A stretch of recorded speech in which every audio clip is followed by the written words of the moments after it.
নমস্কার বন্ধুরা, আপনাদের সকলকে স্বাগত জানাচ্ছি আমাদের এই চ্যানেলে। বন্ধুরা, আজকে এই যে ভিডিওটা বানাচ্ছি, এই ভিডিওটা বানানোর পেছনে উদ্দেশ্য সেটা হচ্ছে যে কয়েকটা প্রশ্নের উত্তর দেওয়ার দরকার। প্রশ্নগুলো হচ্ছে দেবাংশু করেছে, আর উত্তরগুলো এখন আমি তাকে দেব। আমার কপাল খারাপ যে আমার সঙ্গে তার সাক্ষাতে কোনোদিন দেখা হয়নি। একদিক থেকে ভালোই বলা যেতে পারে, কেননা দেখা না হওয়াই ভালো। দ্বিতীয় হচ্ছে, এই ভিডিওতেই আমি একটা ছোট্ট উত্তর আমাদের অভিনেতা দেবকেও দেওয়ার আছে, সেটাও আমি আজকে ওখানে দেব। শুরু করি আজকে আমাদের এই উত্তর দেওয়ার যে কাজটা দেবাংশুকে দিয়ে। এবং দেবাংশু রিসেন্টলি দুটো কথা বলেছে। একটা হচ্ছে যে এই বিভিন্ন জায়গায় যে আজকে বাংলা ভাসছে, আমাদের মাননীয় মুখ্যমন্ত্রী চিঠির পর চিঠি লিখছে আর বলছে এই যে জল ছাড়া হয়েছে বলে আজকে আমাদের বাংলা ভাসছে। এটা একটা ওরকমই একটা ফালতু আর্গুমেন্ট, যে আর্গুমেন্টটা কিছুদিন আগেও পাকিস্তান দিচ্ছিল। পাকিস্তান বলছিল যে আমরা ভেসে যাচ্ছি, আমাদের এখানে বন্যা হয়ে গেছে, তার কারণ ঝিলম এবং চেনাব নদীর যে চেনাব নদীর জল সেটা ভারত নাকি পাকিস্তানের দিকে ছেড়েছে। দেখুন, কেউ কারোর দিকে ছাড়ে না। বেসিক ব্যাপারটাই হচ্ছে একটা রিপ্যারিয়ান স্টেটের কনসেপ্ট আছে, মানে যে জায়গাটা আমার নিচের দিকে হবে, জলের স্রোতটা যেদিকে থাকবে সেদিকে জলটা অটোমেটিক্যালি আসবে। এটা খুবই স্বাভাবিক ব্যাপার।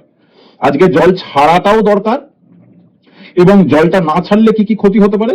ইলেকট্রিসিটির অভাব হতে পারে, জল না ছাড়লে কি কি ক্ষতি হতে পারে, এগ্রিকালচারে অসুবিধা হতে পারে। সুতরাং জলটা ছাড়াটা ম্যান্ডেটরি, এবং এই জলটা ছাড়াটা নিয়ন্ত্রণ মেনটেন করে সেটার জন্য কিন্তু যে স্টেটগুলো বা যে রাজ্যগুলো নিচের দিকে আছে, যেখানে জলটা ঢুকবে, তাদের সেই প্রিভেনশন বা প্রিকশনটা নেওয়ার দরকার, এবং তার জন্যই কিন্তু বিভিন্ন প্রকারের বাঁধ তৈরি করা হয়।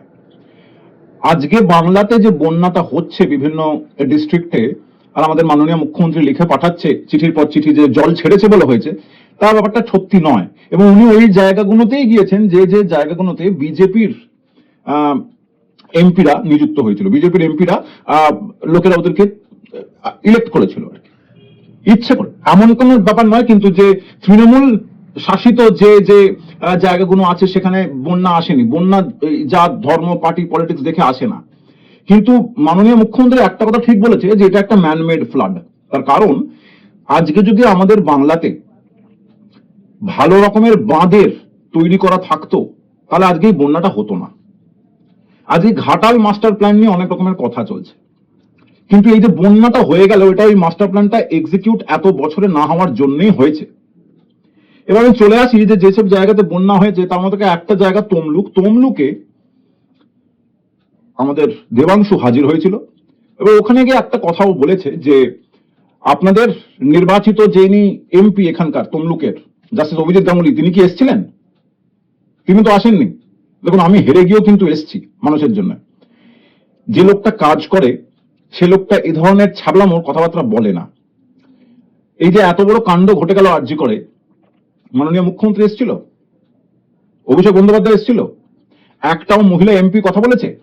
তাহলে কি আমি ধরে নেবো এরা কেউই আরজি করে ভিক্টিমের সঙ্গে নয়? সুতরাং এই ধরনের অর্বাচীনের মতন ছেলে মানুষের মতন ছ্যাবলামো কথাবার্তা বলার কোনো যুক্তি নেই। দ্বিতীয় কথা, আর একটাও ও বলেছে, সেটা হচ্ছে এই যে এফআইআর করতে, এই অভয়ার কেসে এফআইআর করতে যে এত ডিলে হয়ে গেল। সকালবেলা ঘটনাটা ঘটেছে, রাত্রিবেলা 11:45 নাগাদ বা 11:45 নাগাদ এফআইআর হয়েছে, এতে কি যায় আসে?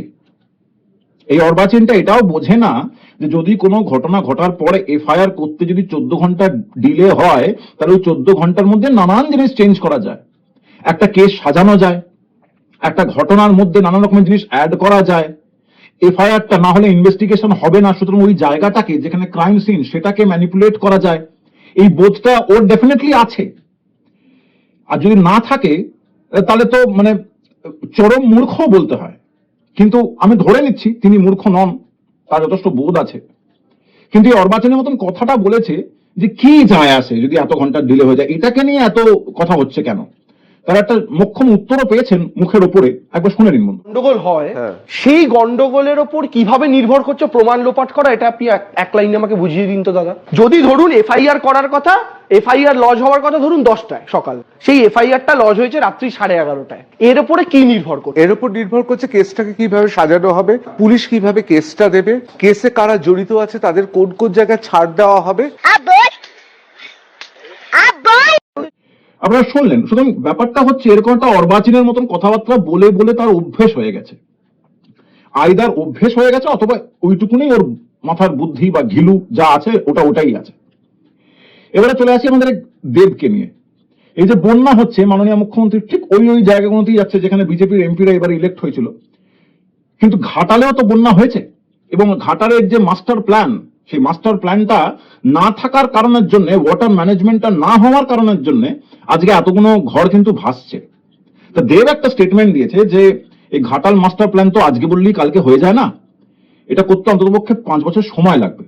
আর আমি এমপি হয়ে উঠে এসেছি এই ঘাটালে 3 মাস হয়েছে। আমি যদি আগামী 1 বছরের মধ্যে এর মধ্যে কোনো মেজর চেঞ্জেস লোকের সামনে না তুলে ধরতে পারি, তাহলে আমি আর কোনো প্রচারে যাব না। আর কথা হচ্ছে এই যে আপনি ঘাটালের এমপি হয়ে আছেন দীর্ঘ 10 বছর ধরে, এটা আপনার 3rd টার্ম। আর এই লোকের সামনে মিথ্যে কথাটা বলা বন্ধ হওয়ার দরকার যে সেন্ট্রাল গভর্নমেন্টের জন্য ঘাটাল মাস্টার প্ল্যানটা পাস হচ্ছে না। তার কারণ সেন্ট্রাল গভর্নমেন্ট অনেকবার এই ঘাটাল মাস্টার প্ল্যানকে রিভিউ করার জন্য নানান রকমের পার্টিকুলার্স আপনাদের কাছ থেকে চেয়েছিল, সেটা আপনারা এখনো দেননি। সুতরাং ঘাটাল মাস্টার প্ল্যানটা যদি 10 বছরে না হয়ে থাকে, তাহলে 1 বছরের মধ্যে কি করে আপনি ওটাকে করে দেখাবেন? আর আপনি 3 মাস মোটেই নন, আপনি ওখানে 10 বছরের ওপর ধরে এমপি হয়ে আছেন। অতএব এই যে আই ওয়াশ করা বা লোককে বোকা ভাবা বা নিজের বুদ্ধির পরিচয় দেওয়া, এগুলো বন্ধ হওয়ার দরকার আছে। আর ভালো লাগছে না। সুতরাং এই মিথ্যে কথা বলা, এই ছ্যাবলামো কথাবার্তা কোনো বলা এবার বন্ধ হওয়ার দরকার আছে। ঘাটাল মাস্টার প্ল্যানটা আজকে যদি থাকতো, এক্সিকিউট হয়ে থাকতো প্রপারলি, আপনি যদি কাজ করে থাকতেন, তাহলে আজকে অন্ততপক্ষে ঘাটালের জায়গাটা এইভাবে বন্যায় ভাসতো না। অন্যদিকে মাননীয় মুখ্যমন্ত্রী যদি তার ড্যামের জায়গাগুলোকে ঠিক করে তৈরি করতে পারতেন, যেটা ওনার করার দায়িত্বের মধ্যে পড়ে, সেটা করতে পারলে আজকে এই ঝাড়খণ্ড কেন জল ছেড়েছে, ডিবিসি কেন জল ছেড়েছে, প্রধানমন্ত্রীকে কেন আমি চিঠি লিখে বারে হেল্পের জন্য বলছি, এগুলো কোনোটাই করতে হতো না। কিন্তু আমি নিজের কাজগুলো করিনি, আমি ওই টাকাগুলোকে 9-6 করেছি। একটা কথা বলুন, বাঁধটা যদি হয়ে যায় তাহলে বন্যা আসবে না। বন্যাটা না আসলে আপনারা বন্যার জন্য যে ত্রাণগুলো পান, বন্যার জন্য যে প্যাকেজেস গুলো আসে সেন্ট্রাল গভর্নমেন্ট থেকে, সেগুলো কোথা থেকে পাবেন?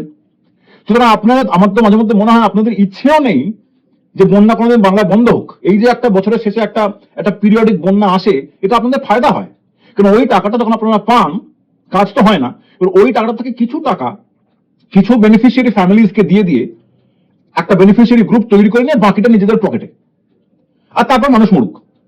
প্রত্যেক বছর জল আসবে, প্রত্যেক বছর এই লোকগুলো ভেসে যাবে, প্রত্যেক বছর এরকম করে কান্নাকাটি শুরু হবে, মানুষের একটা মরা কান্নার মতন মানুষ কাঁদবে, আর আপনারা দোষারোপ করে যাবেন। প্ল্যানটা খারাপ না, কারণ ন্যাচুরালি জিনিসটা আপনাদের একটা মনিটারি পলিসির মধ্যে আছে, অমুক জায়গা থেকে তো আমাদের একটা রিলিফ ফান্ড আসবেই। সুতরাং খুবই দুঃখের সঙ্গে বলতে হচ্ছে যে নিজের টিকে থাকার জন্য, ওই পয়সাটা পাওয়ার জন্য কাজগুলো না করার ফলে আজকে এতগুলো লোক ভাসছে, আর আপনারা এখনো দোষারোপ করে